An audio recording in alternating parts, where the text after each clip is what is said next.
नमस्ते to all. आप देख रहे हैं चले ट्रेकिंग दुष्यंत शर्मा के साथ। आज की ये वीडियो मैं स्पेशल रिक्वेस्ट पे रिकॉर्ड कर रहा हूँ, जहाँ पे बहुत सारे ट्रेकर्स एंड रनर्स ने मेरे से रिक्वेस्ट किया कि आप स्ट्रेचिंग पे एक वीडियो बनाएं। अब जब आप इंडिया हाइक्स के साथ ट्रैक करने आते हैं तो रोज़ ट्रैक शुरू होने से पहले एंड ट्रैक खत्म करने के बाद हम स्ट्रेचिंग ज़रूर करते हैं।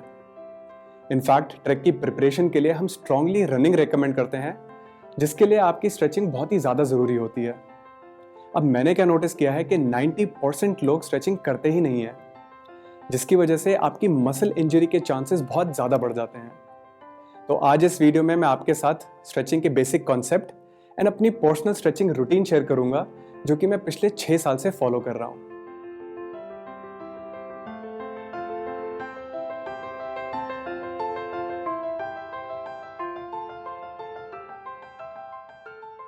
अब मैं अपना पर्सनल स्ट्रेचिंग रूटीन शेयर करने से पहले आपके साथ स्ट्रेचिंग के 3 कॉन्सेप्ट शेयर करूंगा, जो कि आपको स्ट्रेचिंग समझने में एंड खुद का स्ट्रेचिंग रूटीन प्लान करने में मदद करेगा।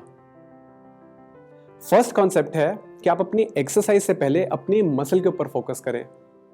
अब ये समझना बहुत ज़रूरी है कि आप कोई भी एक्सरसाइज कर रहे हैं वो किस मसल ग्रुप के लिए है। तो अगर मैं पर्सनली अपनी बात करूं, मैं अपनी सभी मसल को पर्सनली जानता हूं। इनफैक्ट मैं अपनी मसल्स को अपने बच्चों की तरह ट्रीट करता हूं, तो मुझे पता है कि कौन सी एक्सरसाइज किस मसल के लिए है। एग्जाम्पल, अगर मैं अपने लेग रेजेस एक्सरसाइज कर रहा हूं तो मुझे पता है कि उसका इम्पैक्ट काफ मसल के ऊपर आता है। पर अगर मुझे पता ही नहीं है कि उसका इम्पैक्ट कहाँ आता है, तो मुझे पता ही नहीं चलेगा कि मैं एक्सरसाइज ठीक से कर रहा हूं कि नहीं। तो इसलिए आपका फर्स्ट कॉन्सेप्ट क्लियर होना बहुत जरूरी है। सेकेंड कॉन्सेप्ट है कि आप अपने स्ट्रेचेस अपनी फिटनेस लेवल के अकॉर्डिंग करें। अब अगर आप ऑनलाइन वीडियोस देखेंगे तो एक्सपर्ट्स तो बहुत ही एक्सट्रीम लेवल पे जाके स्ट्रेचेस करते हैं। इनफैक्ट जब मैंने ये वीडियोस खुद पहली बारी देखी तो मुझे लगा कि मेरे से स्ट्रेचेस हो भी पाएंगे कि नहीं। पर मैंने भी अपनी प्रोग्रेस बहुत स्लोली करी। मैं अपने स्ट्रेच को उस पॉइंट पे जाके होल्ड किया जहां पे मुझे पता था कि इससे ज़्यादा स्ट्रेच नहीं हो पाएगा। एंड 1 महीने के अंदर मैंने खुद ही काफ़ी अच्छी प्रोग्रेस देखी। तो मैं आपको भी यही कहूँगा कि आप अपनी स्ट्रेचिंग अपनी फिटनेस लेवल के अकॉर्डिंग स्टार्ट करें। एंड थर्ड कॉन्सेप्ट है कि आप अपनी स्ट्रेचेस रोज करें। अब चाहे आप रेस्ट डे भी ले रहे हो, मैं आपको स्ट्रांगली रेकमेंड करूंगा कि आप अपनी मसल्स को एक्टिव रखें। आपने खुद ही देखा होगा कि लोग अपनी चेस्ट को एक्सपैंड या फिर अपने आर्म्स को रोटेट करते रहते हैं। वो इजीली करते हैं क्योंकि मसल्स एक्टिव होने के लिए डिमांड कर रही होती हैं। तो आप 10 से 15 मिनट रोज स्ट्रेचेस ज़रूर करें। अब मैं आपके साथ अपनी पर्सनल स्ट्रेचिंग रूटीन शेयर करूंगा, जो कि आप अपने ट्रैक पे या फिर अपनी ट्रैक की प्रिपरेशन रनिंग करते हुए फॉलो कर सकते हैं। और मैंने अपनी स्ट्रेचिंग का एक सिंपल फार्मूला क्रिएट कर रखा है, जिसमें मैं अपने स्ट्रेचेस अपने टो से स्टार्ट करके नेक पे एंड करता हूँ। और क्योंकि मुझे पता है कि ट्रैकिंग जैसी एक्टिविटी में मेरी लेग ज़्यादा इन्वॉल्व रहती हैं, तो ऐसे में मैं अपने टो एंड हिप बोन के बीच में जितने भी मसल्स एंड जितने भी जॉइंट्स आते हैं, मैं उन सब पे ज़्यादा फोकस करता हूँ। तो आइए स्ट्रेचेस शुरू करते हैं। सबसे पहले मैं अपनी टोस को स्ट्रेच करता हूँ एंड टोस को एक्टिवेट करने के लिए मैं उन पे अपना बॉडी वेट डाल के खड़ा होता हूँ और फिर अपने बॉडी वेट को राइट एंड लेफ्ट की तरफ शिफ्ट करता हूँ, जिसकी वजह से वो एक्टिवेट हो जाते हैं। नेक्स्ट है मेरे एंकल्स। एंकल पे मैं बहुत ही ज़्यादा ध्यान देता हूँ, और वो इसलिए क्योंकि एंकल लिगामेंट की इंजरीज बहुत ही ज़्यादा कॉमन होती हैं। एंड अपनी एंकल को एक्टिवेट करने के लिए मैं उनको चारों ही डायरेक्शंस में अच्छे से रोटेट करता हूँ। उनको एक्टिवेट करने के लिए मैं अपनी लेग को पहले आगे डाल के राइट साइड पे बेंड करता हूँ, फिर उसको पीछे ले जाके उसको आगे की तरफ बेंड करता हूँ, and then right and left दोनों ही साइड पे।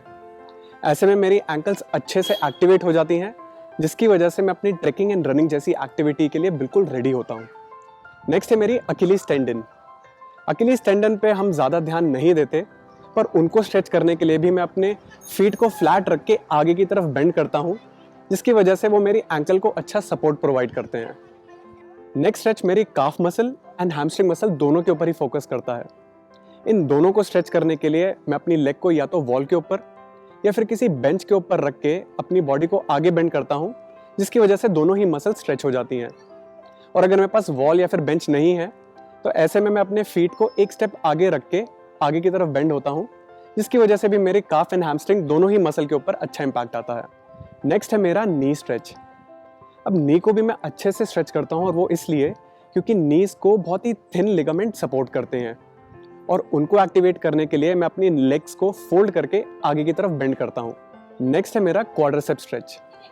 क्वाड्रिसेप्स स्ट्रेच के लिए मैं अपनी एक लेग को होल्ड करके पीछे की तरफ बेंड करता हूँ एंड उसको तब तक होल्ड करके रखता हूँ जब तक वो रिलैक्स या फिर एक्टिवेट नहीं हो जाती, और फिर मैं अपनी दूसरी लेग को भी उसी तरीके से स्ट्रेच करता हूँ। क्वाड्रिसेप एंड नी स्ट्रेच के साथ मैं अपने आईटी बैंड के ऊपर काफ़ी फोकस करता हूँ एंड स्पेशली अपने वर्कआउट के बाद। उनको रिलैक्स करने के लिए मैं अपनी लेग्स को क्रॉस करके खड़ा होता हूँ और फिर आगे की तरफ बेंड होकर उनको होल्ड करके रखता हूँ, जिसकी वजह से मेरी एक लेग के आईटी बैंड के ऊपर अच्छा फोकस आता है, और फिर मैं उसी स्टेप को दूसरी लेग के ऊपर भी रिपीट करता हूँ। लेग्स में लास्ट पार्ट है मेरे ग्लूट्स। अब ट्रेकिंग एंड रनिंग जैसी एक्टिविटी के लिए आपके ग्लूट्स का एक्टिवेट होना बहुत ही ज़्यादा ज़रूरी होता है एंड वर्कआउट के बाद उनको रिलैक्स करना भी काफ़ी इंपॉर्टेंट है। तो अपने ग्लूट्स को स्ट्रेच करने के लिए पहले मैं अपनी एक लेग को नी से होल्ड करके उनको चेस्ट के पास लेकर आता हूँ और फिर उनको थोड़ा सा राइट साइड की तरफ मूव करता हूँ, जिसकी वजह से मेरे ग्लूट्स के ऊपर अच्छा स्ट्रेच आता है। पर अगर ये मेरे लिए कंफर्टेबल नहीं है तो मैं अपनी लेग को होल्ड करके अपने बेड के ऊपर रखता हूँ और अपनी बॉडी को आगे की तरफ बेंड करता हूँ, जिसकी वजह से मेरे ग्लूट्स के ऊपर अच्छा स्ट्रेच आता है। अपर बॉडी के लिए सबसे पहले मैं साइड रोटेशंस करता हूँ। इसकी वजह से मेरी वेस्ट एंड चेस्ट को अच्छे रोटेशंस मिलते हैं और वो एक्टिवेट हो जाते हैं। उसके बाद मैं अपने चेस्ट एंड शोल्डर्स को एक्टिवेट करने के लिए अपने दोनों आर्म्स को पीछे से लॉक करके अपनी बॉडी को आगे की तरफ बेंड करता हूँ, जिसकी वजह से मेरी चेस्ट एंड शोल्डर्स पे बहुत ही अच्छा स्ट्रेच आता है। एंड क्योंकि ट्रेकिंग एंड रनिंग करते हुए मेरी आर्म्स की भी थोड़ी इन्वॉल्वमेंट होती है, तो उनको एक्टिवेट करने के लिए मैं अपनी दोनों आर्म्स को फ्रंट साइड पे एंड बैक साइड पे रोटेट करता हूँ, जिसकी वजह से वो एक्टिवेट हो जाती हैं।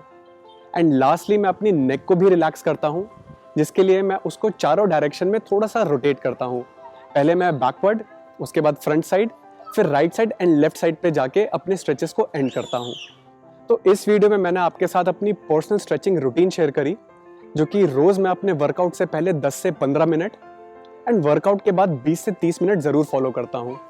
एंड मैं आपको स्ट्रांगली रिकमेंड करूँगा कि आप भी अपने वर्कआउट से पहले एंड वर्कआउट के बाद स्ट्रेचिंग ज़रूर करें। अगर आपको स्ट्रेचिंग से रिलेटेड और ज़्यादा जानकारी चाहिए तो आप नीचे दिए गए कमेंट सेक्शन में कमेंट छोड़ सकते हैं। एंड ट्रैकिंग से रिलेटेड और ज़्यादा वीडियोस देखने के लिए don't forget to hit the subscribe button and उसके साथ बेल आइकन को हिट करना भी ना भूलें, ताकि आपको टाइम टू टाइम नोटिफिकेशन मिलती रहे।